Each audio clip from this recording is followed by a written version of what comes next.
Voilà, mes très chers abonnés, téléspectateurs de la chaîne Genor TV, salut, je vous bénis encore ce jour pour votre fidélité à notre chaîne. Et puis, je profite aussi de cette occasion pour saluer tous ceux qui partagent surtout les liens de nos émissions. Surtout, parce que je ne dois pas être vraiment ingrat. Il ne nous donne rien, en termes pécuniaires, mais quand même le fait de partager les liens de nos émissions, c'est déjà un acte d'amour pour nous. Donc nous considérons cet acte-là comme un acte d'amour. Voilà pourquoi tozalaka toujours obligé à tout moment pour ko lobaka nabino merci ebele na acte bozo posé et puis nazo profiter na même moment pour ko senga nabino lisusu bo continuer ko partager bo faire abonner bat mususu na Genor TV bo faire abonner bandeko mususu na Genor TV en tout cas ekozala malamu et puis na profiter pour na pesa ba fidèle téléspectateur na biso nyonso mbote ba partenaire nyonso ya Genor TV nazo pesa bango mbote au baza en Europe, au baza na Congo awa na fin fond net na ba lokolama ba ngendo ba lokolama imoma ba Ituri bamboka nyo ba kabalo bamboka nyonso wana parce que batmingi balingaka ka ko pesa ka ba baza na poto mbote ba baza na France na Belgique na Paris banini. Mais bandeko baza kota ba Ituri o baza penda côté ya plateau de Bateke donc baki parabango c'est comme ça que biso to ki parabango to kindati na fin fond ya Congo pona ko pesa bandeko nyonso mboto baza na neti na Kwilungongo ko kindo pesa bango bambote ata bo baza na Mukwaya o baza pena chimpi dingi donc to ko bosa na bango te bango nyonso bandeko nyonso bazo landa biso parce que nous sommes suivis partout na Ituri na zwaka bapele ya bandeko belé ils ont l'accès vraiment que bazolanda biso partout. Alors na pesi bino nyonso merci na bosanité ngokas vient nga yakati ngoyeka sange honorable ya mutamalonga honorable ngoyeka sange mutamalonga penza vient na pesi mbote batmi ba comprendre ta idéologie à viona ba musuba mona efo banini mais ce ko bat ba comment comprendre que non vient ngokas aza mutumalamu tozo ndima makambo mingi oazo sala donc nako motiver pe bandeko na biso mingi ba honorable ya Kasai Central nyonso na ba excellence ya Kasai Central bo emboîter les pas net ndenge ndeko azo sala donc bo landa pe quand même mouvement ngoka azo lobela mingi province na bango. Voilà pourquoi même biso na Kasai Central to komi ko pesa imbote to komi ko encourager ozomona eza juste pour motiver bino pe bo lobela pe mboka so ba pesi mbongo ya kotonga Kasai Central bo détourner te bolia te bo ya kotonga mboka. C'est ça le problème. Donc tant bozolia et zo pesa biso ba frustration et moko ezo sala mabe ezo sala mabe donc bo tonga mboka bo lobela pe mboka bo bunda pe na niveau likolo bo lobela vraiment mboka Kasai Central les a totalement délabré banzela tout ça les a délabré mboka eza kokufa. En tout cas merci beaucoup nazana invité moko na plateau oyo. Je crois c'est aussi un partenaire pour notre chaîne Genor TV. Comme je vous ai toujours dit, bah invité nyonso to bengaka pona biso bazalaka toujours ba invité de marque. Bazala pesa ba invité de marque donc aza cadre il y a IDPS tu sais qui dit. Ndeto zanae nazo bomba ye nanu na pesa bino nanu posa comme ça tango tokozoye comme ça boyoka parce que tokolobela makambo ebele tokolobela conflit il y a IDPS na niveau provincial IDPS Chimbombo Derez Mémoire et IDPS Gabriel Ilunga na niveau provincial donc nous faisons IDPS Tshisekedi mais nini bazoela au juste tokolobela yango tokolobela programme d'action du nouveau gouverneur tu kozo abumuna ki to sala ki ba campagne na par-ci par-là to lobaki to za micro ezaki na mboka tout ça pour nous sensibiliser ça veut dire que biso pe to zondima nae na bonne foi nae wana to zo beta masolo ya gouverneur nouveau gouverneur John Kabeya Shikai nde to ko beta programme d'action nae et puis to ko lobela pe sur dossier ba retourner yangola ba réfugié wano ba otangola sor na bango ezandengi nini tilelo masolo ezandengi nini ngai mutu nazoloba awa nazamo na Luanda pena donc na vanta leadership na bakote wana sikotango bandeko bauta bakote wana baya na mboko oyo ngape na sunga ba mususu tango nazalaki ko ya awa tout ça na sunga ba mususu tango bauta ko ya. Alors tokobeta masolo parce qu'il est mieux placé na minute ba onde bazana pouvoir central pe na pouvoir provincial babando loboy de pes a du pouvoir.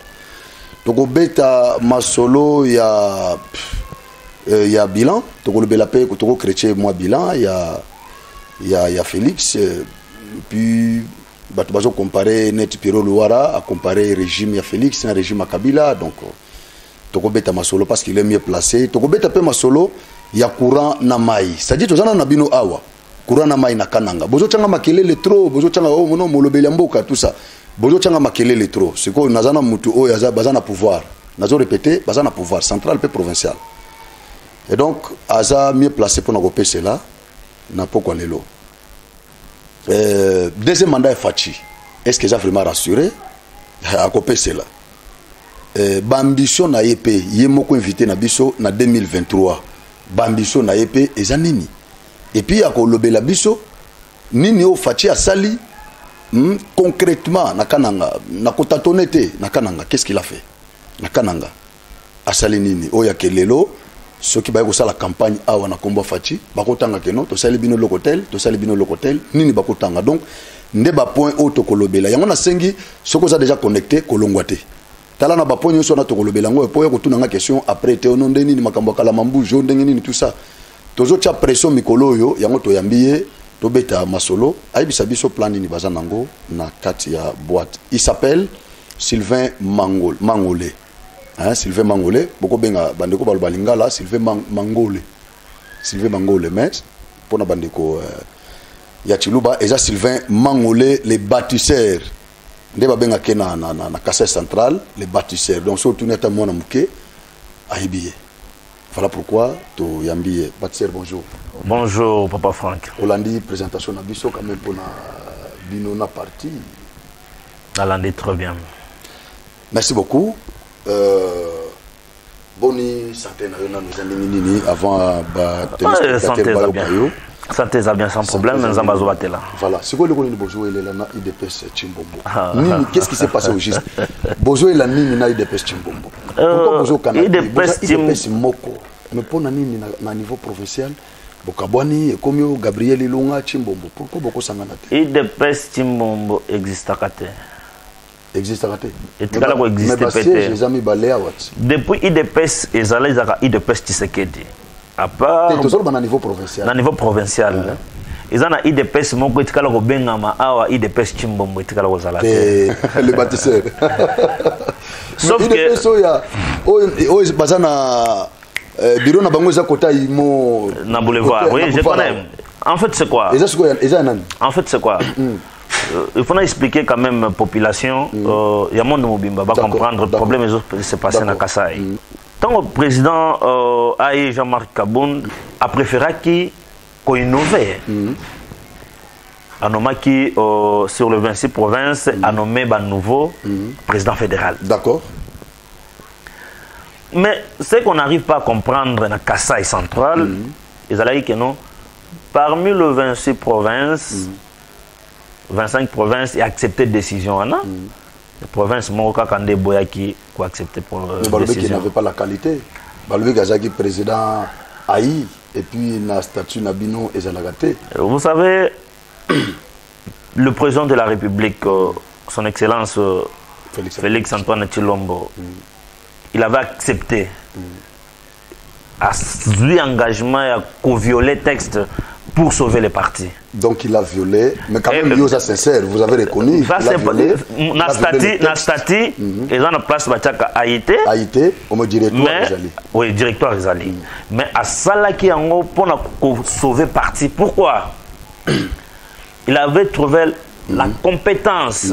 M. Jean-Marc Kabound, a commissaire Aïe. Kabound a bandé au Salamakambo Yemogote. Abando Salam Makambo sur base de la décision président parce que a commis président de la République, a commis président de tout le monde, tous les partis politiques. Alors Tikala attaché à IDPS Kakate. Maintenant IDPS doit être représenté.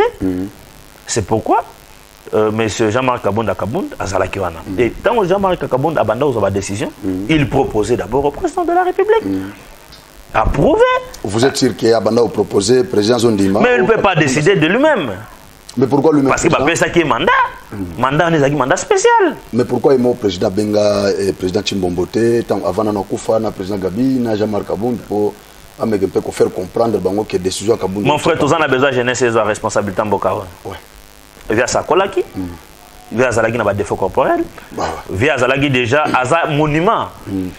Via Babengaki na Kinshasa, va proposer à la conseiller de la présidence, va proposer ba honorer le cola baoba, ba entourage à vie, Baboyaki.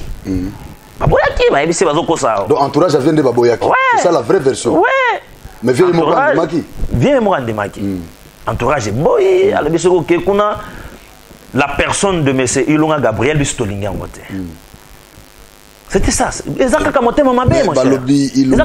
Gabriel a renversé qui vient, Chimbombo, tout ça. Il a préparé qui Babilo, qu'on a tout ça pour renverser vieux Chimbombo. En tout cas, Bozaba Ingra, Chimbombo a beaucoup travaillé pour l'UDPS. Nabambon, on est peu, Moussa Tchakiango, pour l'UDPS, tout ça. Papa Franck. Papa Chimbombo Azalaki honoré na parti. Na Liwanae, je pense que la responsable de sa partie, Basale Lege Matang à la Kinshasa, il y a une grande délégation au Takikin et Tibake honoré parce qu'il chef de groupement. Tout le cas qui négociation. Parce que le président fédéral était là, Totindi Batou. Oui, Totindi Batou. Tant Totindi Batou pour la négociation. Place n'est pas la Kouloutou, papa Nabiso. Toujours bateau Baboyaki, papa Chimbomba qui est de Kinshasa, Basalaki bras de fer. Baboyaki Binobo participer dans ma tente. Baboyito participer dans ma tente. Ok. Ok. Pour éviter l'affrontement et salement, parce que c'est M. Gabriel, Ndazali qui représentait IDPS dans Kassai Central. Alors il fallait qu'il y ait honoré pour Même Bango va conscient. Même Bango va conscient. Tant le président de la République a commis en Kassai. Vous savez ce que le président nous a dit? Il est capable, il y a réconcilier. Non, non, pas qu'on réconcilier. Il y a ça la union combattants et combattantes, mais il faut boulevard comprendre que non, c'est Gabriel qui est le fédéral. Ça, c'est ce que Félix avait dit. Ils doivent comprendre.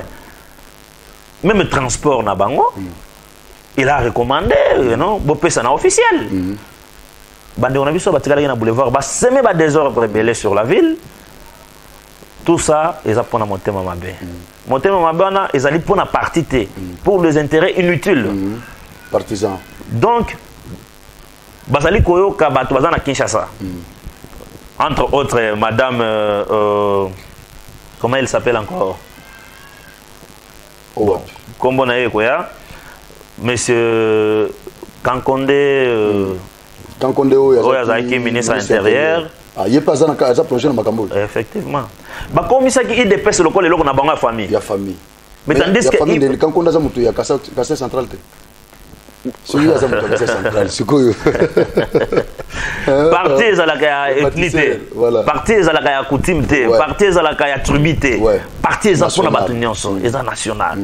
Na parti, tous en a Bangala, tous en a Congo, tous en a Swahili, tous en a Baluba. Mais si vous commissionez parti, l'autre bon on a bien une famille, bon on a bien une famille, voilà, bon on a bien une famille, n'est aussi mbatté. Si comme M. Gabriel Ilunga, tant à Londres, a commis à Kinshasa, à Kinshasa a commis Awa, il fallait qu'il y ait de peste et son image mon sous. Chose dite, chose faite. Les lots, il de peste et son image, il y a Congo, Moulouba, Moussouaïli, comment dirais-je? Donc, ils ont une image de tribalisme. Vous comprenez? Les gens qui sont des pèses à se sentir à l'aise, respectés. Tandis qu'à l'époque, moi je peux vous dire que non, il y a des pèses qui sont à Kananga, il y a des pèses à Combo, il y a des pèses qui changer la couleur. Non, c'est parce que vous êtes au pouvoir, c'est ça le problème. Moi, je vais diriger les partis.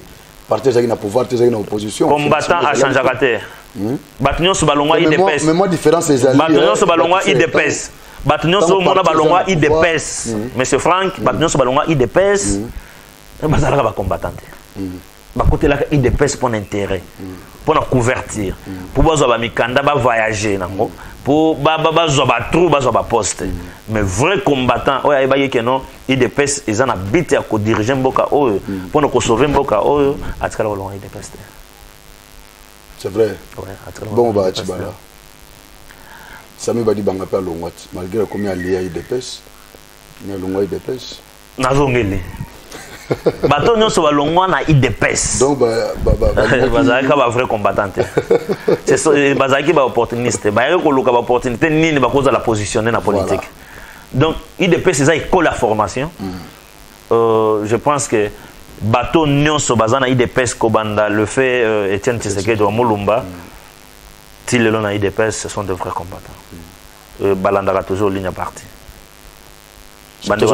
na niveau provincial. Na niveau provincial, pour na bande on a biso na président lobby basangana. Je pense que tant to longwe kuna kokutana na président toye to kendaki kuna na boulevard. To sangani basali discours na soi-disant mutu o batika ki ai na ndenga famille. Wana za boutique, wana za parti politique te. Parce que il espèce qui c'est que des amoko awa. O ezani na fédération reconnu résidence oh lobby to kosenga te ba kosenga biso mbongo te lobby ya loyer kuna bafuta laga eza bâtiment ya ancien gouverneur manque d'organisation à l'époque manque d'organisation ya président fédéral à l'époque manque d'organisation au président fédéral à l'époque azaki nango c'est pourquoi IDPS na Kasai central azalaki na permanence. Mais avec M. Gabriel Ilunga, IDPS, à la permanence. Donc, ambassade. Voilà, ambassade. Si vous avez effort nini oyo bozo fourni pour réconcilier les deux parties. Tout ça, la commission belé. Parce que Bobano vivre aux antipodes, Tilelo, Boyo Kanate. Bazongi na raison. Bazongi na raison. Bandeko Bazongi na raison. Na ligne na côte vraiment na profondeur parce que. Problème est anine. Bandeko va comprendre. Bandeko va comprendre aujourd'hui que inutile tout ça là débat, tout ça là ba makelele ko produire et le côté. Il fallait qui tant que président a tiki le lobakeno. Je vais vous voir unis. Se soumettre. Se soumettre. Mais ça les monter. Mais bango bazo akize bino na yamba ki quelques-uns ici il y a IDPS Chimbombo bazo akize bino ba lobby. Nazali ko modifier place na problème te IDPS et Gabriel Ilunga déjà na parce que baza brutal, baza violent, baza très sauvage. Donc bango soki contradiction mukata na radio bakoya bapanzi radio batu basali désordre tout ça. Pourquoi beaucoup comme à niveau wana or IDPS c'est appartient non violence mais pourquoi beaucoup qui comme à niveau wana ya ba violence ba biloko ndenge wana kondo Etienne Tshisekedi ti ya kufa atikala kosimba minduki te atikala kozokisa te yende babanda ozokisa mais atikala kozokisa te atikala koboma pete mais IDPS ne baboma bato IDPS. Mais pourquoi les lots na liwana après liwana sous Félix beaucoup trop violent kozoki sabatu kalatea watoga que no bozokisa ki ndeko ya opposition kayeke et puis bobeta qui membre moko IDPS Chimbombo na balabala bon botiki a demi mort tout ça pourquoi IDPS recommande niveau c'est que vrai batunyo sona po bazala bayoka bango mandambo il faut ka bazo mabanga obakela IDPS Tshisekedi est dirigé par le président fédéral Ilunga Gabriel Kayembe. Parce que ceux qui vont saluer l'émission sans qu'autant à IDPS wana ezate. Donc il faut pas ça la makele wana pour permettre bango bayo kabango. Lokuta na lokuta. C'est lokuta. C'est quoi toujours la question na biso. Qu'est-ce que vous faites pour réconcilier les deux parties aux antipodes? Est-ce que beaucoup revenir on a raison fédération Zambo. Beaucoup revenir nini bozo parce que na minute au monde bango baza affaibli. Président la bango azate, bino azali, bino bozo déjà à siège, il y a bino, mais bango bazo fouté là. Et puis côté gouverneur a eu élection na niveau provincial, a outé panabino, au candidat na bango balongola qui est na liste donc tout ça nous sommes boye c'est comme baza affaibli mais bino quand même besoin na ma force c'est qu'est-ce que vous faites Ndeko Frank le lobby qui est fort à soutenir aux faibles Ndeko Frank Nzamba ko sakate. Ouais. Ce qui bozali cabinet na bino molili pour nous détruire vision chef de l'État dans la province à Kasaï centrale, vous serez toujours confondu. Bande ko baza confondu pour le moment bazo e baté sikani na bakota lokolo.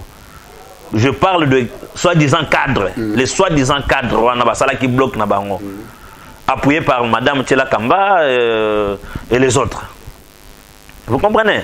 Oui, bande au pesa bango moto makasi que non bokendete pendant nini selon ya ebaika que non va préparer base nae pour l'électorat 2023.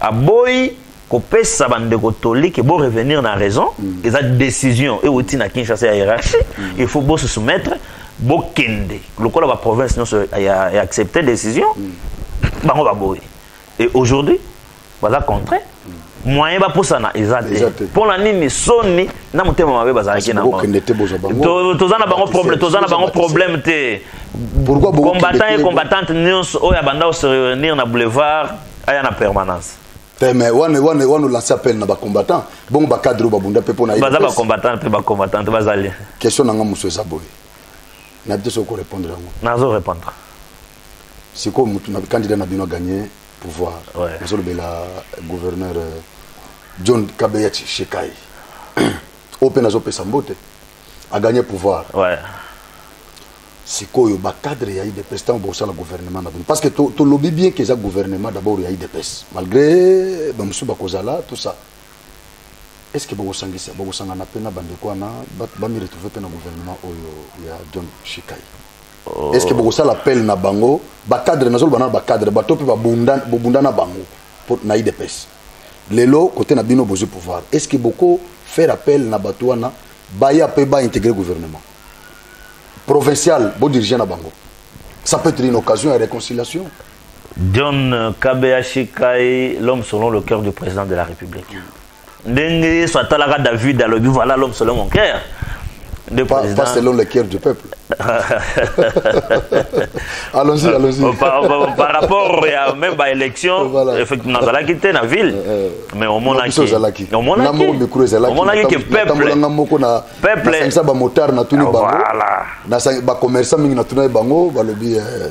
candidat na bango zaki John Shekai. Nazo bisayo type na vision ya développement ya province à Kasaï centrale na idée au kondimate. Discours neza kitoko. C'est un très beau discours. Ngakutu ndene avandi boye na plateau na biso ya Genor TV. Nazo linga kutu donc gouvazon atalelo. To banda da boulot. Bon déjà boulot. Banda da boulot. Nano na mona te sofa ko sala musala ne tuzana biso kolia. Na vie. Siko so bo échouer ya mwana bâtisseur. Hein? On a Bossana déjà. Bâtisseur bo échouer. Bossana. Et vous en deni. Bossana. Bossana échec. Ouais, pour le camp échec. Bossana yo hein. To banda ko évoluer comme la ville. Vous savez. Priorité il y a gouverneur et Nzela. Nzela ils ont permettre biso to qu'il y a développement. Nazo chité mon que pour na biso secret Nzela. Vous savez tant Nzela est bandit. Il y a Nzela ni. Nzela kana kala mambuzi. Donc on a déjà toujours kota déjà na plan d'action na yé. Toujours kota déjà na plan na relation mamuke. Toujours kota déjà na plan d'action il y a gouverneur. Tolanda qui économie il y a plan d'action na yé. C'était très bien. C'était très bien. Donc on comprend que non, il a la vision. Il y a des difficultés, il y a province. Écoutez kaka discours politique était bâtisseur. Est-ce que nous sommes vraiment ça sera possible dans 20 mois où il a diriger Kasaï central? Il y a un problème à volonté. Si vous avez la volonté, déjà dans 6 mois, bah œuvre et au monde. Comme nous avons la volonté, je pense que 20 mois est belé. Mais le Kasaï central bon vous allez rater. Volonté vous avez même celui-là déjà. Parce que bato bakolo bambongo ezalaka ouais ba gouverneur wana ba bambongo ezate bayaka awa bazolo babazali na souci ya peuple mais na soir tant ba kende Kinshasa ba kende kinga kati ko pesa rapport nde bazoboma kinga kati wana pe to koma kona kinga kati bo kinga kati amwe se kufa pourquoi bozo ekufate kinga kati ezali vous comprenez maintenant si ko tozana gouverneur responsable autozui na émission que dans 6 mois déjà langage à population et au changer peuple a se retrouver. Obanda kolobalika mwanzela awa. Obanda lobanzela ni Kalamambouji obeya. Ouais, nzela Kalamambouji kananga égyptien. Ba égyptien au bazana nzela na tronçon ya kananga kamweshi. Grec 7 bazande côté ya pour la précision côté ya Kalamambouji. Je ne pense pas que non avec la vision à Gouv tu travailler dans Grec 7. Je ne pense pas. Ah, Baptiste. Oyebi lelo soki nzela Kalamambouji so difficulté zo na kananga c'est parce que Kabuya yaki na ba vitesse wana longola batwana. Ya onde frena lelo. Papa yoko kende na Chine, oko kende na Chine. Otelemi na tongo kuti nzete telemi na Chine obanda okata yango. Oyebi peine va respecter okuna. Ba okondane ça c'est vrai. Ouais. Mais na mboka lokola la République démocratique du Congo, un chinois azote ka péage ba komi na quittance na ki chinois.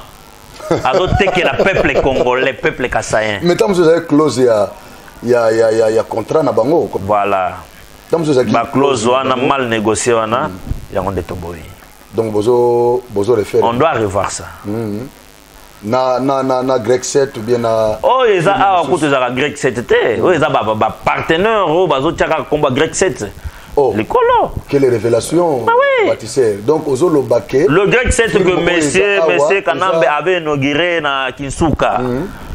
Eza baba oui tozona ba côté. Baza ba hoté. Non. C'est comme baza banani.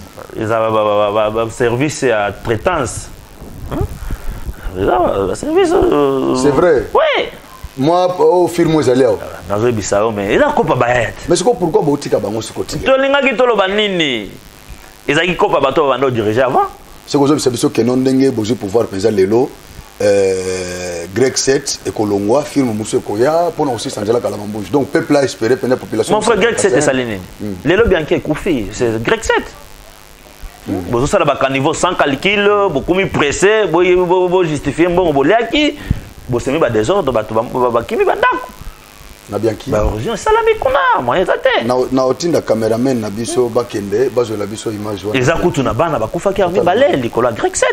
Mire koyaki. Eza na mwana moko tolaki na ba canal na bango ba salaki wana sans protection, bana ba donc Grec 7 aza ko sala kaka ba dégâts na ville. Ce qui ngam tunazaki na décision pour na Grec 7 de basaki na contrat na bango. Eza ko tunaka ba ko résilite pour wana ko pesa bango temps ko benga na bango kaka. Eza ko pesa bango manda ba honneur mais ko benga na bango kaka. C'est comme mouvement ya Kamunan Sapo kalata otoka lisuske biloko na linge banda susu kotoyo. Ba mesure nini oyo na gouvernance na bino ba mesure nini bokozwa pour mettre fin na wana totalement ici la vraiment na casse centrale pendant biloko na zalate ba stratégie ni boko mettre en place pour vous préparer la catch boîte ezo sala nga pasi oyebi lelo bato bazo fêter le 17 mai bayebi makambo le 17 mai memela biso na mboko te soki mboko eza kokufa eza à cause le 17 mai et memela biso ba Rwandais ba Burundais ba Ougandais. Je rappelle que le Lopez a le 17 mai au tenir émission yo le 17 mai voilà bato na tango baye ba pesi bango ba poste stratégique ya mboka tel ministre ainsi de suite ba pesi bande ko na bango ba poste stratégique ya mboka partout ba miné ba bandi copier ko boma 17 mai memeli biso awa na mboka o désordre monaki ya Kamwena Sapo Kamwena Sapo abanda ko réclamer que droit na ye droit les agini Rwandais anyataka na ngate wow Burundi azala wate wow mais tu na soki oye zala na ba ONG oye na ba ONG comme d'habitude yaka usunga na ba plan parce que za ba cadeauté ba ONG en question ba edouane za ba cadeauté ba do pesa ba congolais ouais mais koya na Congo pose à la générale na kananga ozala maire de la ville ozala et ça là qui passe il fallait que Kobunda pour nous rappeler dans le régime M. Kanambe que trop c'est trop pendant 18 ans au Bossana province au Kipara province province ezana zelate ezana courante ezana maïté mais yo vande non akin ozole no kitoko bande kono bazali tout autour na yo baza ba rouler carrosse ba voyager business class auto zo kemba pona ko interpeller que non ngonga no ikoki oko umela pe oza mobutu te ozali de 18 ans il faut kende atinda basoda baya ba kotanda ko ndako baboma bakasayen c'est que donc motivation ya kamuna nsapu ezaki oyo otolo bawa donc ce sont les alaki qui kanambe ake kabila kende barwande bakoma awate na armée bazonga na Rwanda babanda na Congo kaka te bazonga na Rwanda bakende ko vendre pana bango papa bavanda na Rwanda bavanda na Burundi bavanda na Uganda bazonge pana bango eza nyonso wana ba conséquence ya le 17 mai oyo qu'est-ce qui prouve que barwande nyonso balongwe parce que toujours na est bazalem bien que toujours beta politique toujours na province mais moko pe ko chrétien libanda nazo bisayo non na est pe baza kasi bango nde babu ba ndeko na biso na est c'est que lita comme un antsapu et produire ba fou te basengaki que non il faut bakende kuna na est bakende aussi sa guerre wana parce que bato baza kuna ezaka nde tozanga na yo boye na butunga moko na tindi bato baye ko boma pona zo kaka na moni plateau eza kitoko nga na récupérer plateau na bandoko sala peut-être tant na ozape plateau na koyeba ko salela pe ba matériel eza wate c'est ça makambo zo sala na est ce sont toujours bato wana bakotaki au 17 mai mais la kabiso nde bazo semela biso désordre lelo siko bebino bozana pouvoir lelo bozana pouvoir pourquoi bato na histoire na bango aussi la c'est ça le problème parce que na bango balembe je pense que dernièrement il y a pas longtemps président bengaki tous les généraux pour na copier sa bango déontologie pour na bayebi sa bango que non quand vous assumez déjà des fonctions politiques comme un général il faut koyeba ko batela mboka na parce que mosala ya soda eza ko batela mboka eza ko trahir mboka te alors bato bazo trahir mboka bazali na kate armée bato bazo teka munition bato bazo teka manduki bato bazo boma bato bazo pesa plan bino bozwi ba jeune to bazo bundela mboka. Allez, yo bengi ba mungula oyebisi bango ke non tala na tindi bango na axe tel ba tomber na biscade na bino mais yo za général yo za colonel donc de makambo zo le kana est de makambo zo le kana est mais bato bazo linga ko yo kate bato continuer toujours na manœuvre na bango pour bazala toujours na mbongo na ya makila ya bato bazo kufa mais pourquoi yemo imaginez-vous ozo boma muto filmer pour tia na WhatsApp ou tia na Facebook tia na Instagram. C'est un effort nini problème na ngeza boye bâtisseur ozana kata boîte nazana kata boîte nazo rappeler bino ke muto na yambi aza cadre ya IDPS Tshisekedi bangonde bazana pouvoir na niveau provincial pe na niveau central makambo ba question nazo tunaye poto yeba qu'est-ce qui se passe au juste donc aza mieux placé pour na répondre na ba question nous na tunaye effort nini bien que tozami na niveau provincial mais to chrétien pe libanda effort nini bozo fournir pour na arrêter et quand on voit les années est chaque fois tant que 40 personnes bakofi 20 bakofi ça vous fait quoi oh, et puis ce besoin monake et je sais pas pourquoi ne pas démissionner pourquoi le baka non en tout cas to lembi to kokate to tike la fayulu le roi fayulu ya zana ba stratégie belé ya aussi ça ba guerre wana tout ça to tike la fayulu to tike la katumbi bango ba lui bazana ba stratégie belé comme ça boy ko pouvoir alors biso to vana nan parce que biso ko na makambo mindu kité to ko na non violence ce ko lelo bato ba comment ko faire stratégie za société comme ça fayulu yo yaka aux pouvoir quand même vous pouvez le faire problème à est na ozo ba autorité oh non so baza kuna na ba fin fond ya est ba prendre conscience ba collaborer na FARDC ba collaborer na la police ba tika ko soutenir ba groupe armé ba yebisa ba Rwandais bazonga Rwanda ba yebisa ba Ougandais bazonga Uganda ba Burundais bazonga Burundi et après le président de la République a koluka ba collègue nae président na yebisa bango banda okende oboma pona minerai mais ce que tala boya ko exploiter officiellement bosala ba usine banda ofuta mpako à l'état bofuta droit à l'état pour président yemo ko lobaki le kamba 50-50 mais bango balingi kaka moyibi parce que baza soutenir na ba occidentaux.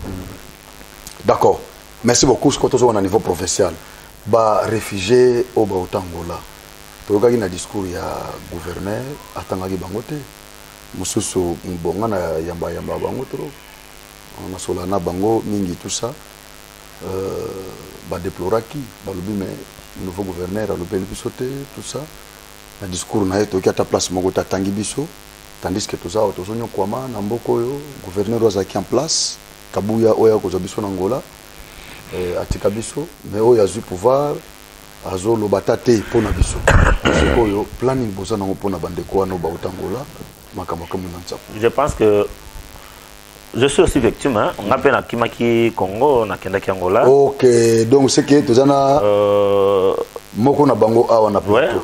Donc on a Batumba Yango pe. On a perdu rapide bloc belé. Voilà. Na phare d'essai qui est utilisé par M. Kanambe. Tant que Komaki Angola, les tout Kimaki Kanambe taza Kabange. Tamso Bossani. Aza Kabila. Joseph Kabila. Bref, Aza Rwandais. Kanambe. Kanambe Kombonite. Yaza Joseph. Kabange, Eza lokola mapasa. Aza kali pasa te. C'est quoi tu bien Kabange ne? Aza li pasa te bon sko nani. Il y a nani. Nani. Janet. Yanai. Grande sœur. Mabota mesi kamogote. Abota mesi kamogote. Bangona na bakota na famille ya président na donacet lelo kaka. Ozomona dato yo pesa ngakanda moyete. Mais nazo tuna papa. Zoé Kabila yemoko. Zoé Kabila yemoko aloba très bien que notre côté na famille devant Jean-Marie Kassamba. Jean-Marie Kassamba. Kulutu nanga ke na pesa aloba ka kota na Tanganyika akota na famille ya Mose Laurent Désiré Kabila na 1997 pona kaka ko ya ko memela biso kaka yaye a bengeli biso bandeko na ye ba envahir biso na Congo donc bazaki au sommet de l'état basakani na mboka de 97 jusqu'à 2000 wana Zoé Mutalobango devant Kulutu nanga Jean-Marie Kassamba. Prévu pas un demande à l'enfant adoptif à Kabila. Ok, donc c'est quoi pour nos réfugiés? Plein de amis. Denis Kambaye, quand on a été gouverneur, des missions parce que Kabila a provoqué que l'oko oya koka quitté. Tant on sentir que Bakassayen baza batosana na bangote. Il fallait que Kassayen oya za maele. Atinda na Kasai. Pour y avoir le Kakimia. D'attendre Denis Kambaye. Mais arriver à Denis Kambaye, tu y as baqué. Parce que qu'on a penazaki représentant tout réfugié nyonso. Au bazaki na quand ya. Yo mutozaki représentant na bango. Ouais. C'est que tozana moko ya ba réfugié au bayela kinga ba ko tuna nga ba mituna awa. Toza siko na moko na bino. Tuna bango ka les bâtisseurs azanane parce que nga mutu na banda ya ba HCR na zo ya ba gouvernement angola na dokenda ki tozaki na réunion na Love na vie Denis Kambaye comme gouverneur. Il y a beaucoup de gens que je peux citer, on était avec le général Fidèle. Oui. Voilà. Vie topangani normalement via zone. Il fallait qu'il soit kobima. Ba respecter le principe HCR ndenge za la katanga bato ba perdre biloko ba perdre mapango ba perdre la famille mais bana mai ba ya discours à lukuta kutango Denis Kambaye akei sénateur ba ili bi sauver Kabuya via ina discours à lukuta ba betaye kutukuna na ngambo soka mais oui ba bunda na vice na non professeur même ba derrière mémoire ba bi betana na frontière ka la mambushi vu comme on a une idée de développement, idée de bolingo, via qui n'est cop. Mon professeur. Via qui cop. Vu Kabuya qui a ça la cop, bâtir de l'art na caisse, acha na caisse. Ok. Donc bayo kana raté. Bayo kana raté tant que via zo c'est que non ma comme ça la monter. Il fallait que ba nous mettions on peut à kuna à côté retour. Je suis parmi bateau mais ça bateau Angola. Tant on a bien habité dans zone la source na frontière on a qui victime té je laisser ma parcelle bloc etikala qui ezablo mon kili obungate na bimeli kala mambouge tant on a comme kala mambouge na comme ko influencer bato parce que na bando kota na zo kota na zo na bisi ba on que notre zone en mboka eza déjà bien les équipes on a vérité tant bato bandi ko ya HCR azu bato en charge amemi bato ti awa avec beaucoup de promesses. HCR a une volonté à Kosal. Bazo c'est la commission que non bon besoin de repérer bangana bopesa biso na commission na biso na gouvernorat. OK. Mais le gouverneur osa retourner. Gouverneur donc Kabuya ndemuto 50. Osa retourner té. Osa la ka osa gouverneur. Osa na ba frais à fonctionnement. Osa na nyonso. Commission zo senga to peso 40% bon to lingi to peso va retourner. Na la place wana osa la clair les bâtisseurs. Na lingo za la vraiment très clair. au lobby gouverneur ou azaki en place Kabuya Kabuya donc yende mutu asengaki na HCR bapesa ina no commission na mbongo oyo ezalaki destiné na ba réfugiés yango ndo solingo loba c'est la bonne réinstallation tango ba yembi bato kuna tu bapesa ngo ba 150 moi bilo bonke bovanda nano bo stabiliser comme ça to keno bon ça voilà terrain pour na bino to bon ça terrain ba bon ça terrain te o comme na terrain bazo 5 pourcentage HCR nana zo senga gouverneur comment gouvernorat o ezalaki o tukoleka Yakabuya HCR s'est posé plusieurs questions les experts baé parce que se poser question mais mon thème o yozanango eza nini parce que tant to peso mbongo na to koma nini na papier to koloba ke to peso mbongo nini lokola nani yoza réfugié te ya soko boboy bavandaka kuna ne ba réfugié batikala boy abandonné mais Dieu merci je pense que na babonda pena gouver mandat oyo azaki gouverneur gouv pe John ayaki pe bana babonda naye ayaki pe ko postulate aleka na vamoko nani gouv John na tipo na OK ouais donc babetana gouv John ayebi de ma solo ana ako ede bango OK ayebi ça ba partenaire HCR yaka sala musala na c'est comme message nous adressé basali ba memo na bango awa na zu memo wana na bundi na ngoti ekoti président zanango basengi bomona na président bon monsieur Tarsis quand tu suis là les gouverneurs intérimaires autant me penser de nini en tout cas et ça la passe président de la population Kassai central et c'est ce que qui président mingi mais chose grave ba permettre que président solo na population ndenge sengeli tango yaki mais ba solo ki interaction c'est là qui président donc tiko tak on a c'est arrivé mais nasuka seconde nasuka oh ils ont engagé kanga ouais depuis Kassai central où ils ont ba gouverneur bon aza papa Moboti nous avons un respect mingi pour nae même dans le cadre politique aza incompétent à haut niveau même toi IDPS nae bien na IDPS oh avec les membres du cadre IDPS boutique non IDPS penja Tshisekedi oh yabino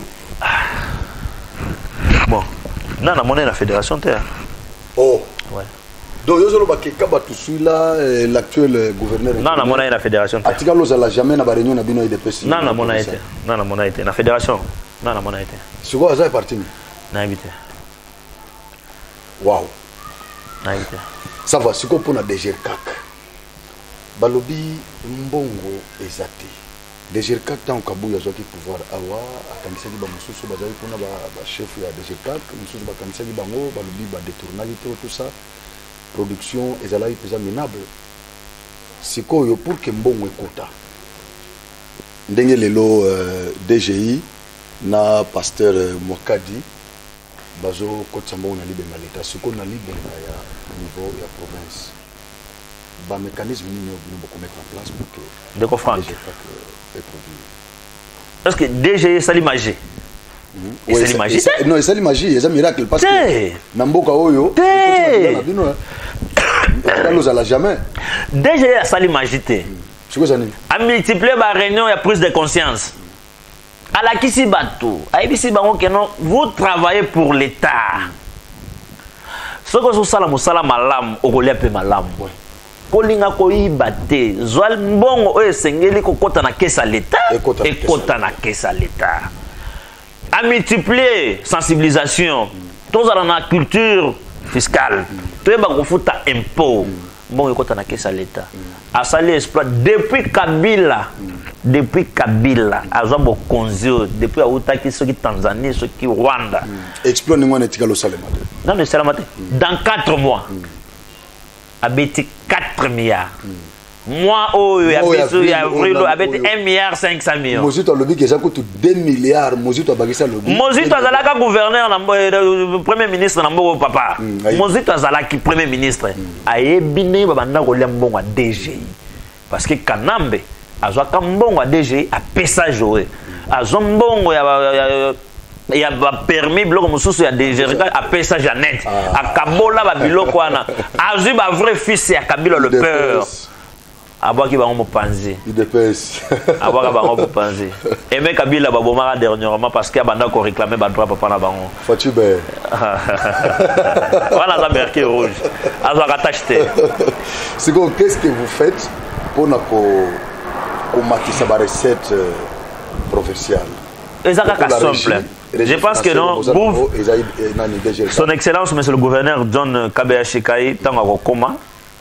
Dans la stratégie, as économiste, après la stratégie nae, n'a eu à 100%, mais tu peux poser quelques points de vue. Le fils de Kaka directeur à côté, as la conscience, qui est à Kassai, bon les alliés. D'accord. Bah taxe les alliés à 2G et à DGRA et à DGRA. Tous un problème, il y a maï na courant, Kananga. Tous un problème, net avant de jouer na studio c'est tout ça. Heureusement que tous un pas non.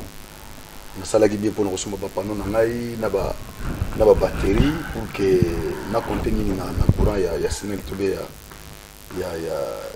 ya SNCCT sikoyo pour na courant na mai parce que les ba priorité ya Kasai central pour ngai gouverneur o bakanange bakondima président o bakanange bakondima ezaka o ya kopesa bango mai na courant na kala mambushi siko biloko na misatu. Bien que ces quatre des eaux relevés na compétence et gouvernance provinciale, mais motivation quand même. Et je compte. Planning besoin d'ango pour n'avoir sa main na courant. Nanzela kalamambouche. Na Kasai central. Mon frère, le 17 mai, mais la biso va problème na boka. Besoin quand le 17 mai. Nazo répondre. Nazo répondre. Le 17 mai. Le 17 mai était qu'à régir des zones à Indien. Bakuti régie des zones à Maboko moi na mboka. Oya zana souci ya kopesa batumai ya malamu ya komela. Batekeli ya mwende. État congolais comme aux 19 sur 20% ya ba revenu. Donc zo le régie des eaux était comment na bende. Kala les informations pour nangai. Tout na ba régie des eaux. Aux journalistes. Aux makamana zo biso c'est vrai. Kabila ateka nyonso oya kutaka na mboka asala ya ye. Donc régie des eaux ateka na ba indien. Ateka na ba indien. Indien bazami bale ba indien na ba sénégalais. Po ba sénégalais on ba tiela biso ba poison to kufa o ya moni ba changaka ba tiote ba sala to melaka ka bongo kuna bazate ya zaka na besoin chaque fin de mois na compte na e la récolte. Pona Kasai toza na usine ya mai ya malamu parmi ba usine kitoko na Afrique na Afrique centrale usine toza na wana déjà historique te wana subanda bobanda makambo na banda sur Diego Kao ba capteur je m'excuse ba capteur ya mai na rivière place bazo benda mai ekufa est-ce que régie des eaux ezangi mbongo ba ba capteur na po peuple kassayen bazo mai mais nous besoin de pouvoir. On nous a le banane. Nous besoin de pouvoir. Déjà 4 ans en Angola. Tant nous avons s'adresser à mon toit en pouvoir. Tu as cassé d'un contrat sénégalais. Tu as une responsabilité à Maï et ils ont eu mon amboka. Na niveau provincial. Na niveau national. Pour Sénégalais, ouais, ouais. Tant que j'ai géré kuna. Ba indien. Bazami balé ba Sénégalais na ba indien. Ah OK. Ouais. Des besoins régis des eaux. Au bail on a produit. Au bas la ka entretien, bas la basala makamnyons. Le président de la République. Bah tout temps bazo le bas président zo sale le côté en tout cas ils ont ça la passe. Akuti mboka ya côté kama. Mboka ese kufa il faut tondima yango. Avec Mikor il y a RDC. À côté on a salle d'op bazali ko réanimer yango nanu ti elamuka à la Moussiango, le Congo ils allaient vendre les banda ya mboka. Oh makamwana c'est la société pendant 18 ans mais c'est Kanambe à sala ya ngote. Yé musala neza côté ka Zambie, côté ka Rwanda, les banda babima ba premier producteur et à coltan oh na Rwanda coltan ils allaient rater. C'était sa mission naé. Banda peut kenda ko vendre image à Congo tilelo. Bazo le bakelo ko zate Congo je continue toujours. Congolais azamuta maele bako saote.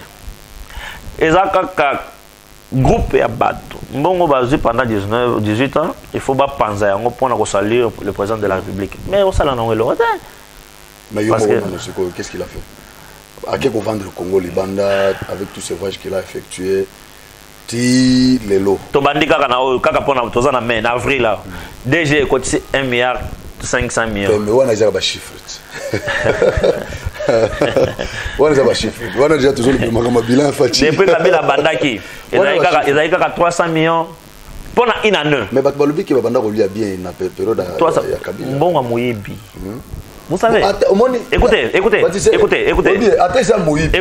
mais le fait que peuple bazolia quand même bien bakobo sana bakotika ta moyibi ayiba balia bien mission ya faté bako saote papa naotikin amoni place moto ale lanzala zate ah bon siko bako biso ke bazo le lanzala mais biso ka ngande to ebaka na ba media ande to invita ka batu na ba media bato wana na mona kande ko mususa la na télé azo me mapa ainsi de suite bato babomba ma ba poto basala plein victoire c'est Kabila non mais bato bazo li a plein victoire basala na Rwanda te basala na Congo avec quelle idée il y a copiner population bazaki na idée copiner population ils abango bato baboma présenter biso Congo Airways mais mboka eza na 19% o ezozwa o nyo c'est très les ya Kanambe na baende bon ça va nayoki batissé problème à courant na mai nazo zongela problème à mai ça fait déjà 4 ans conscience ezosala je pense avec le nouveau gouverneur donc des actions concrètes je pense que population à Kananga et olela ce problème à mai. Est-ce que vous avez la caméra makambo zoloba na lobi kala mambushi mai courant olobini na nazo banda na mai caméraman est-ce que vous avez biso déjà bâtisseur très bien na déclaration de salaire parce que tozong qui sa déclaration na lisusu olobi akotika courant na Kananga akotika mai na Kananga nzela kala mambushi déjà réhabilité na bandi na kuona mai d'accord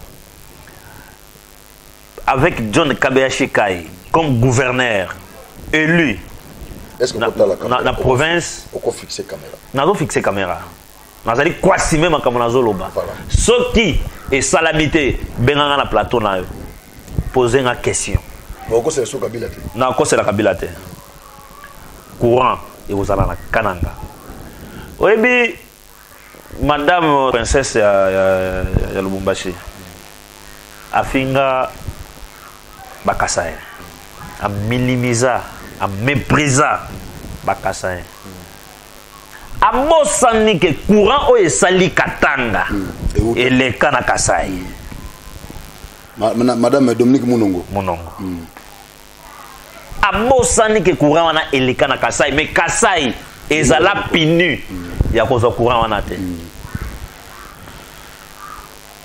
ce qui ezala ki ponanga pona ko lakisa madame Mulongo soi-disant princesse que Congo eza ba congolais eza ba Kenyan te courant oil et les cas et ça là Lubumbashi je camine et les cas on a Kasaye ponanga ko kata ngona oh est-ce que quand la caméra va cinéma comme je le vois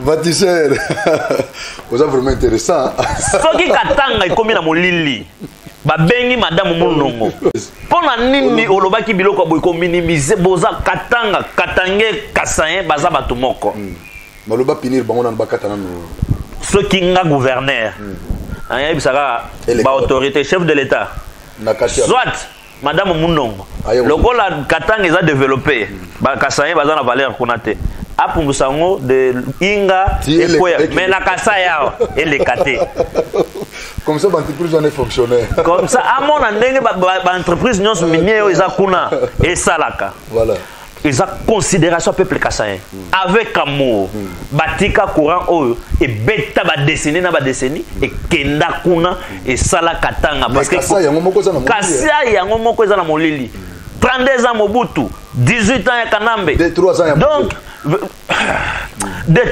3 ans Mosé non sona le 17 kassaye na molili Kassai na molili jamais Kassai a tellement ça la déclaration mais aux autres maman na biso bazo kata mastiti na sa ba poto na ke courant oyo ekende katanga nous okuta une dame à se permettre de minimiser comme mépriser population na peuple wana que non bazo mérité ah OK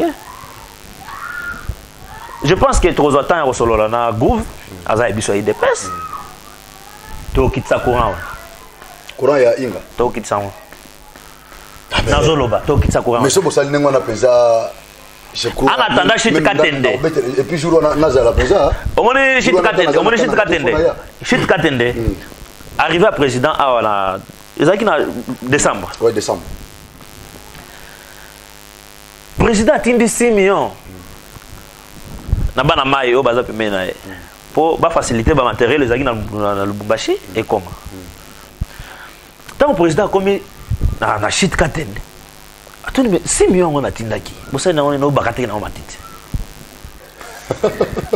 donc 6 millions oye yaki et sirvaka na okata matiti ya shit katende sikoyo pourquoi vous battez président azo na bolingo ya mboka o nazo répondre na question na système ya courant nazali toujours kozongela madame Moulon honorable député national nasali Lubumbashi likasi kolwezi na ye na seti na bimi na kasaya na komi na bifir wezo kende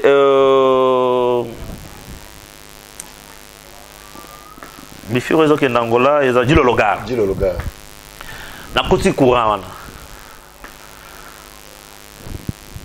courant n'avait qui va monter réseau de la terre avant n'a posé question bon là qui s'en est pas chef de groupement voilà qui s'en a commis na solo linae na tout le courant chef de groupement mais ngati place Katumbi a commis mais c'est sérieux non les juifs il y a des juifs azaka juif italien azaka tanzanien et moko zambien donc mutu moko azana tala ba passeport rebelle mais sauf ya Congo pour ya Congo camarade na ye Kanambe botola ya ngot Fatibe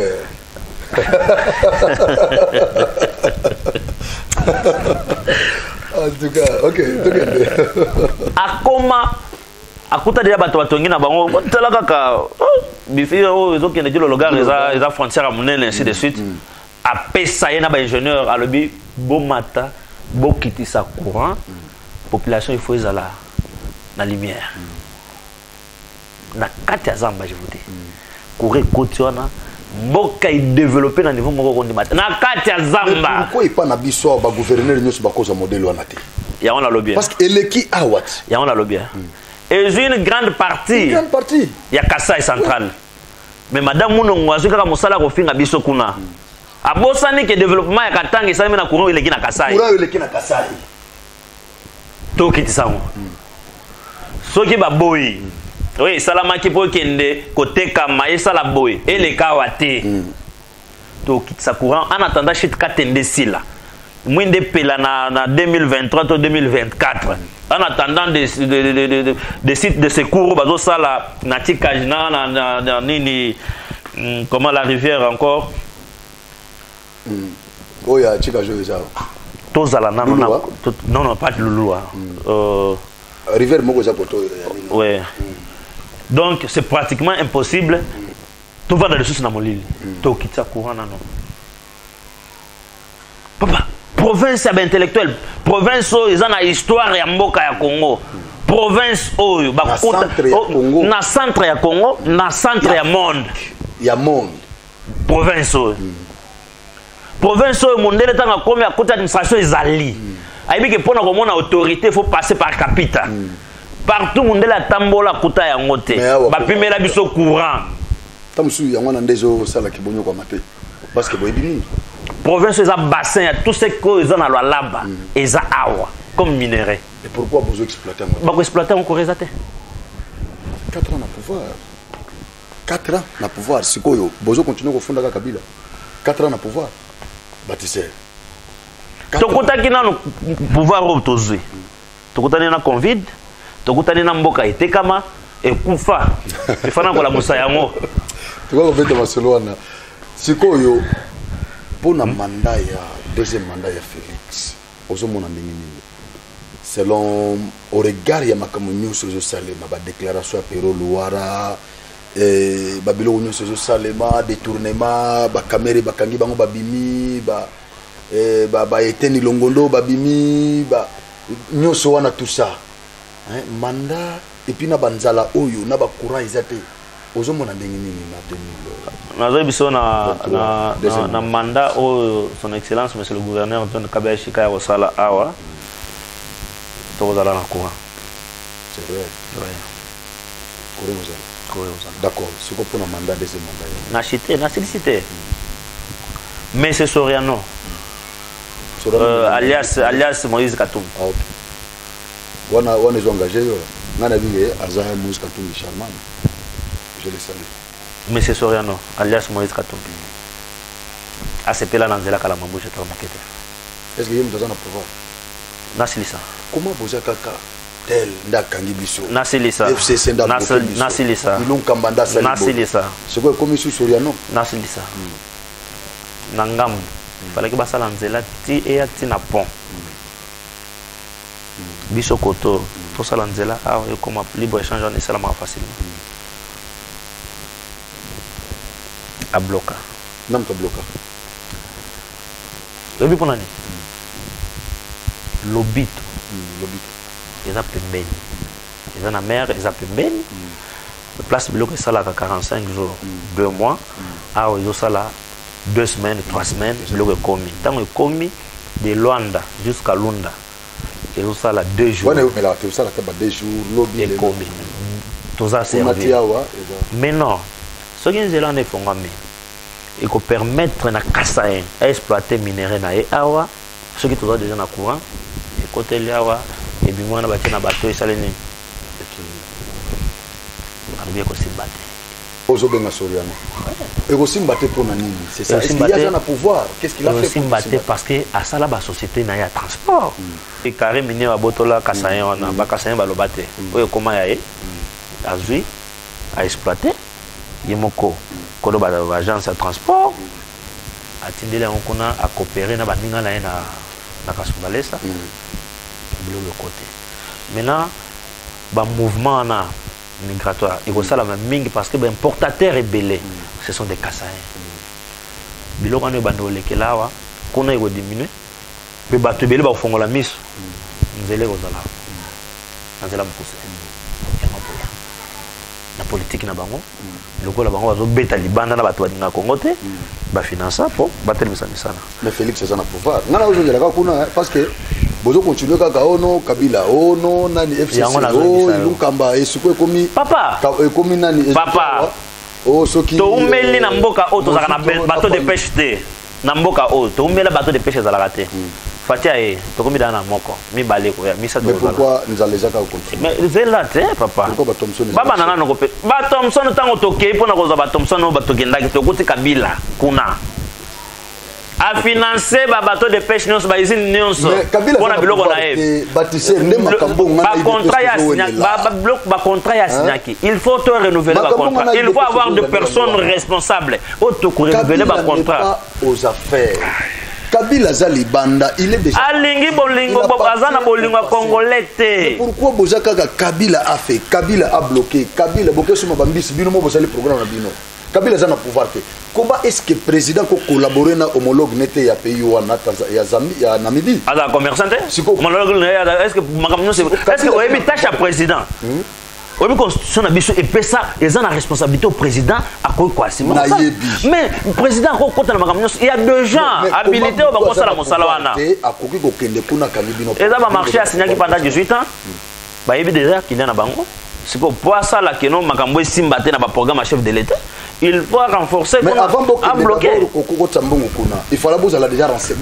Dans un gouvernement, il y a une union sacrée. Bato Kabila bazakuna, bato Moïse bazali, bato nyonso bazakuna.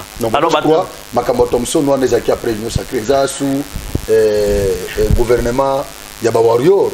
Ne Makambo Thompson wana ba chenchar, wana ilunka bato ça qui ndaki déjà. Obi ngana sepela ke moko bongi makeno na place tel pour échouer. Mais jusqu'à ce moment, naturellement, comment on a place, à part, mon président, dans un clair, parce que bisto on va d'ailleurs magamno sto betele maboko te, azali entouré na bato mabe. Zela na cité. C'est que des mots comme loba que zela na kopola na moto. Zela na silisa. Non na lopele. Il y a pas zela na silisa. Na habité. Président ebongi a veillé l'entourage na ye. Moto na moto phase isika na ye. Tant au président a fait son mission qui doit ça là. Il faut ça là on a vision na ye. Ceux qui ont salé on a vision na ye tant aux zonga. Soit justice et ça li musala nango, soit balongo le place. C'est to bossa na ka justice. Non pas na justice. Masolo na to bossa nango pour caméra dini ba Willy Bakonga. Mission oyo. Tout ça. Bande kwa na nyonso na Bakonga. Koko kanisa te na bossa na nzela kala mambuzi. Na ozongela ngo. Te wana donc ndena banda webisa yo. Bato bazo zoka responsabilité nyonso bazo pesa na président de la République. Mais président zana chef à gouvernement nae. Chef à gouvernement azali Katange. Bitumbezo sala makuna ezana est. Par les années. Parce que c'est celui qui gère le ministre. C'est lui le premier ministre. Il azali koyoka ka ba instruction président, il faut la sur terrain. Ouais c'est terrain, azo diriger au quotidien. Na vision dengue à chef de l'État sengel ko sala le premier ministre azo sala. Mais pourquoi il traîne pour na kolongola e? Parce que au moni eloko ngana na bino tozo les années. Bozo akize kakabato.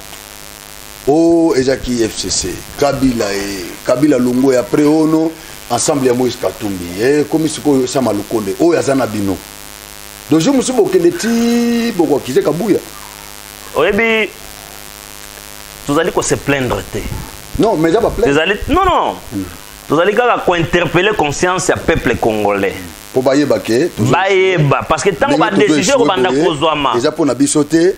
Échec na niveau président de la République, échec exacté. Parce que ben fort président Sali, même en Afrique, même dans le monde, il y a un président moko kutambo quand na niveau ils allaient là qui na niveau ils allaient là. Vraiment ils ont beaucoup de molili. Pero loira lobby en fonçant beaucoup. Pero ils ont problème d'éducation. Donc on a que intervenir mingi na makambo itali peroté. Pero loira azaki bien éduqué. On dit même en France, Marie Le Pen a lobby l'institution président de la République. Ils allaient qu'on méritait Botosi. Malgré cela qui est adversaire principal il y a Macron, mais il faut qu'on respecte quand même. Il faut qu'on respecte l'institution. Donc Pero Azoloba, oui bien pour Nangaï, on doit renforcer le service et renseignement à la présidence. Ils allaient qui bafouent, on est bakanga qui vient béar. On est bakassayen terminer dans zéla balobi acharnement ainsi de suite. Il doit répondre. Mais ceux qui allaient qui Katangé, ceux qui allaient qui parce que biso bakassayen, Kassai Mobimba en général, na ba équatorien, tous allaient qui délaissés pendant 50 quelques des années, les 32 ans de Kabila et le 21 ans il y a famille Mosé. Il y a les 17 mai. 17 mai. Oui. Donc tout le monde va Pero wana. Non na kimisi na Congo. Mais bino de bokimisi. Parce que bozo lukaye. Mais pourquoi ça la kimisi kimi? Cacher ba insanité à la donc à la personne du président de la République. Est-ce que vous pouvez accepter ça? Na fond azana raison pe. Attends. Pero loi alala na terrasse na canal na kino na balandi. Lelo liberté d'expression comme liberté nage. On est comme bêtise. Déontologie na bino ba journaliste. Ils ont permettre bino makam bokolo bana bokolo baté. Normalement. Mais à se donner luxe. Il y a koloba de n'importe quoi. Azongi les sous abeti sur mi balé. Abeti mi balé. A continuer na misato. On est terrible. To pesa e micro un jour na report Angil. Ce qu'on a retourné au to pesa na retourna yo akimile. Parce que bazo travailler. Bazo travailler. Deuxième boza nango. Deuxième ezaka ce qui matata pona linga ke Lubumbashi bon empêcher. Ce qui Zoé alinga kende Afrique du Sud bon empêcher. Ce qui Shadar alinga kende Lubumbashi bon empêcher. Mais ce qui nani était long nani Willy Michiki so Willy Michiki akimi wana okimane sans problème. Ce qui Pierrot Louara akimi problème wana ba okanga été. Siko ezanini. Or ba service wana nyonso ezana maboko na bino. Ezaki diriger na monto za complice ya Kingakati. Mais na minute bozana ngo. On doit comprendre. Papa Kingakati Kabila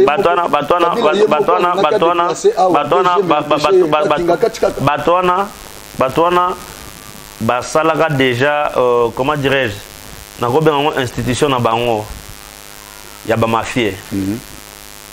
Donc pour ba contrôler mboka pour aibi ki non DGM les alliés service maire na pour na mboka pour l'intégrité en mboka. Il fallait que batona bango bazala wana pour banda ba mbouye biso. Alors, tant Soriano, M. Soriano a payé Pierrot Louara autorisation. Il y a offert un président de la République. Oui, c'est lui.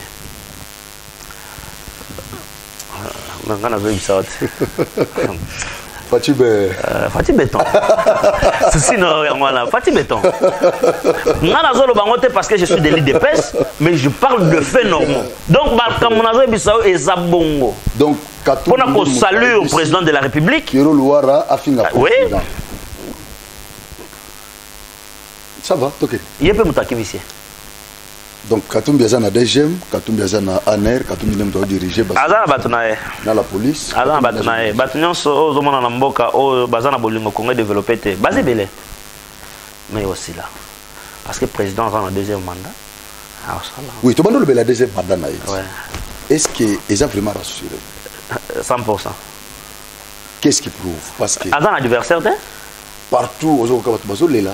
Bazolela. La zone s'appelle les Belé, au Kanabunya, na Est Kuna, Bazolela, dernièrement na Bukavu, na Goma. Bazo conscience, balinga na bolingo ezate entre Congolais. Vous savez quoi? Na Kasai nanu bastion ya IDPS, ezaka ba problème. Ezaka ba problème. Il y a un gouverneur à IDPS à dirigeant beaucoup. Il y a un gouverneur à IDPS à dirigeant beaucoup. Aza? Gouverneur ni. Attends mon côté. Premier gouverneur au-dessus de Ozui, il y a eu des pèses. Il y a John Kabeya Shikai.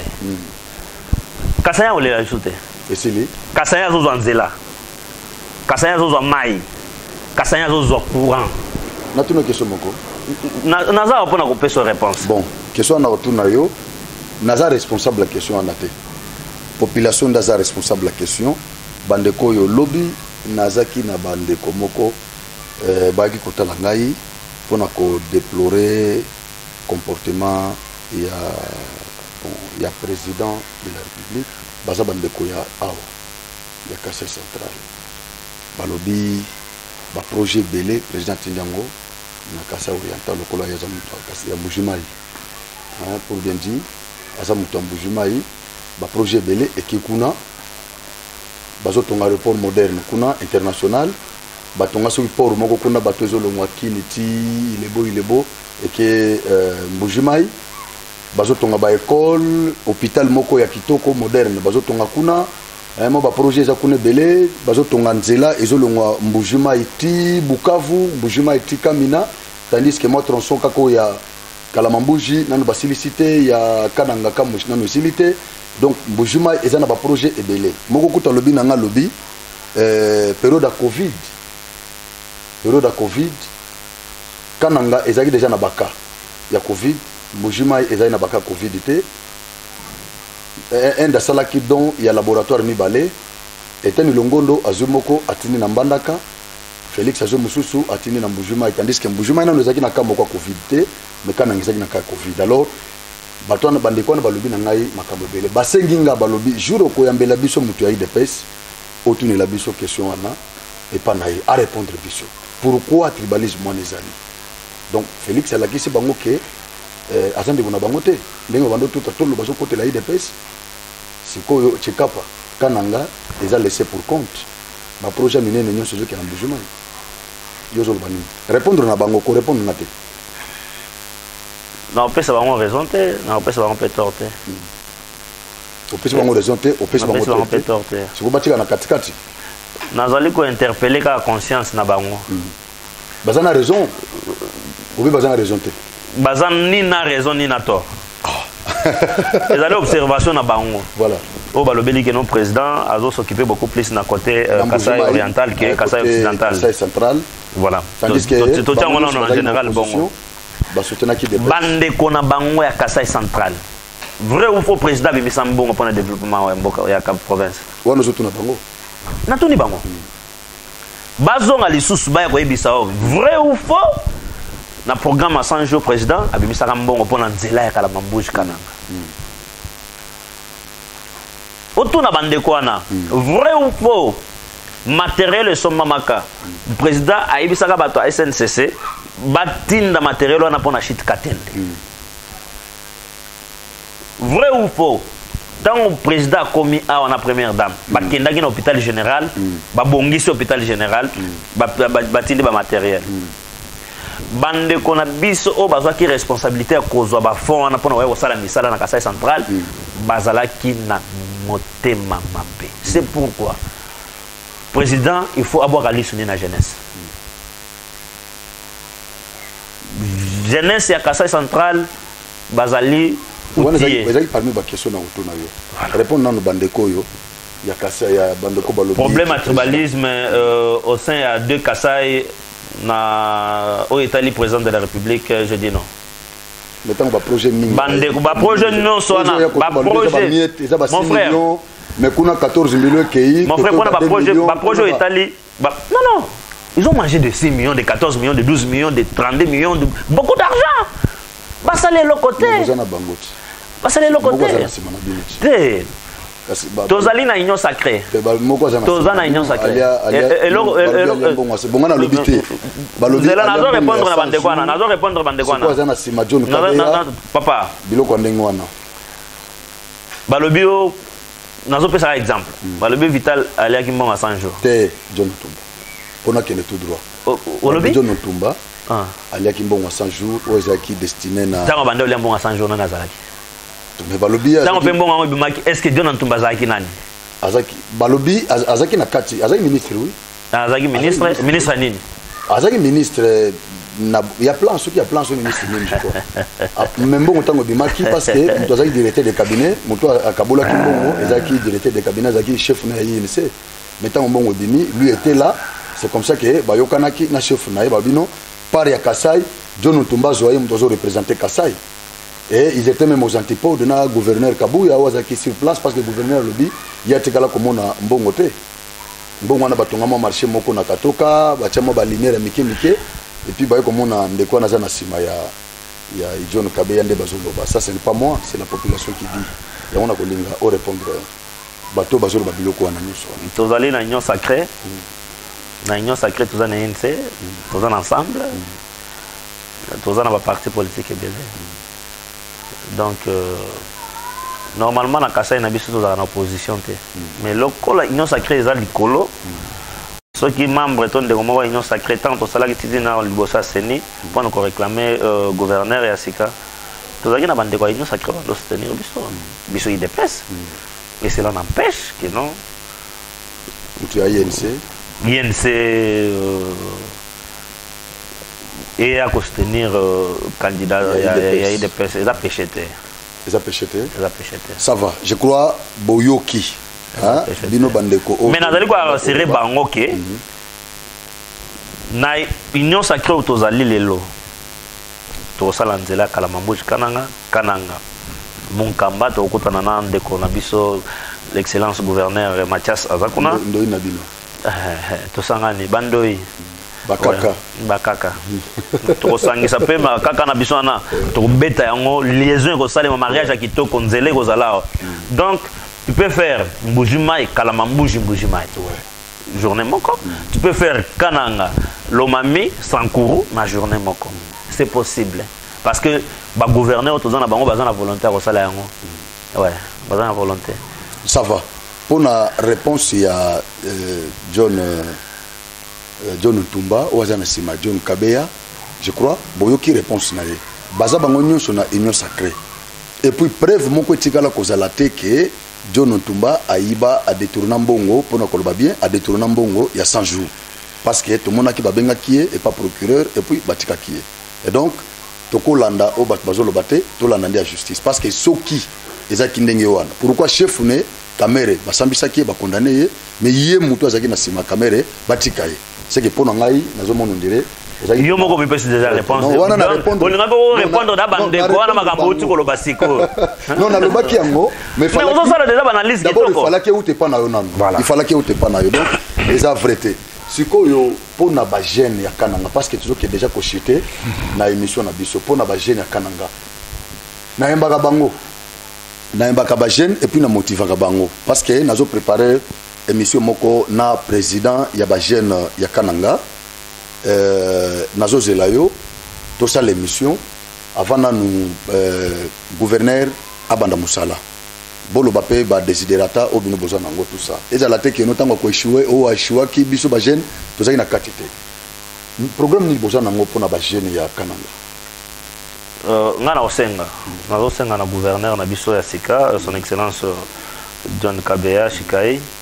À prendre en considération la jeunesse de la province de Kasaï centrale parce que la jeunesse ils allaient vraiment motivés, ils allaient déterminés à faire décoller la province. Donc à associer Bango à un programme NIOS où il a présenté Kibiso lors de la campagne de discours na Salaki na assemblée à bosser la jeunesse à travailler la jeunesse dans le ministère nyonso dans le projet dans le plan dans le cabinet naé sur terrain à la jeunesse. Je pense que sans consulter jeunesse tu vas avancer mais ce qui a été jeunesse au centre le programme province décoller parce que baza potentialité est belé na kata jeunesse. Non jeunesse akananga papa sans entreprise na kananga sans la société, mais ces jeunes là se débrouillent. Bazali ko se débrouiller na niveau moko que ceux qui ba entreprise côté a mi balé mi sato. Je ne pense pas que non un jour ba ko minimiser to ko mépriser Kasaïen la province ou bien le Bandamboka.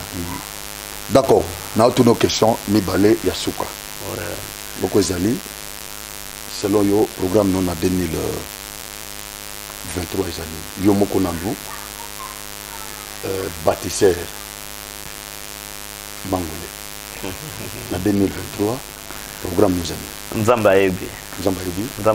Et ça secret. Nako la politique. Tant qu'on va la politique politique à laisser à mon côté. Ouais, il faut avoir ambition. Ambition, il faut qu'on avance. Je pense que dans la politique, souvent, c'est faut que mingi na makambo etali électorat, comme on va député. Va postuler. Ouais. Si ça tombe que non, il faut postuler, on doit postuler. Merci. Si ça tombe qu'on doit devenir gouverneur demain, c'est possible.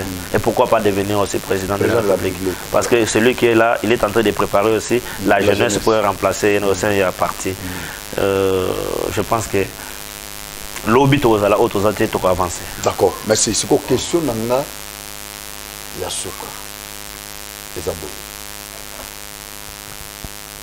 Na limota la caméra. Kota la nabi. Ngana otuna. Ata na monanité mais yomoko na caméra bobunda. Bosali 3 ans d'andam na pouvoir. Nini oyo bosali na Kasaï central. Yakelelo soki Félix aye na Kasaï central pour na ko battre campagne. Soki batuniye que osali biso nini Attends, ou bien bino so boko ya ko battre campagne pour Félix. So batuni bino qu'est-ce que Félix a fait au Kasaï central concrètement au Kotangami. Kota tonete. Te nazo tatonete nazo biso que nos questions sont malam. D'accord. Maintenant to comme une année électorale te. Ce que poser la question. Non déjà 3 4 ans. Ce que poser la question en année électorale na la kisayo ba preuve parce que tout au long de l'émission na émission tous aïe qui freiner na ba gouv au bazala qui a peu perdre.